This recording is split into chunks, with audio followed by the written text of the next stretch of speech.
Berubah pikiranku, mau ikut, nggak tahu juga kenapa.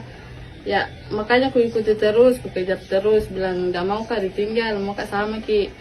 Ini akan menjadi pembelajaran bagi saya agar menjadi pribadi yang lebih baik lagi ke depannya. Aksi histerisnya di pelabuhan viral, Lia kekasih Bojes kini minta maaf, sebut di luar kendalinya. Lia, wanita asal Majene, Sulawesi Barat viral setelah videonya yang histeris di pelabuhan, menjadi trending di mana-mana.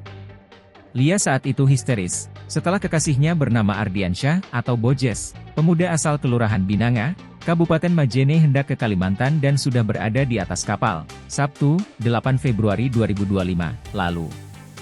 Bojes rencananya akan merantau ke Kalimantan dengan tugas mulia, mencari uang untuk mahar pernikahan dengan Lia, sang kekasih. Lia memang berada di pelabuhan untuk mengantar kepergian Bojes.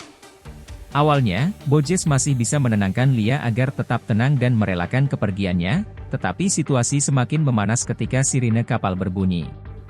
Bukannya mereda, perempuan yang berasal dari Tanjung Batu, Majene, itu justru semakin ngotot ingin ikut, hingga membuat kegaduhan di pelabuhan.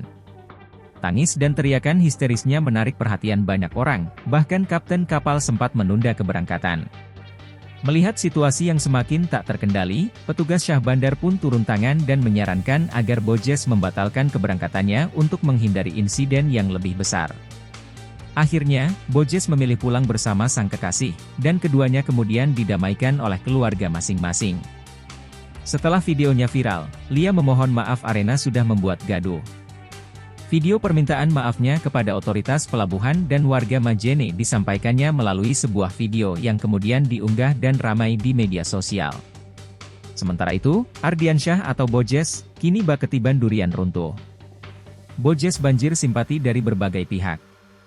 Tak sedikit tersentuh atas kisah cinta Bojes dan kekasihnya, hingga banyak yang ingin membantu Boje agar segera menikahi sang kekasih. Download Tribun X sekarang, menghadirkan lokal menjadi Indonesia.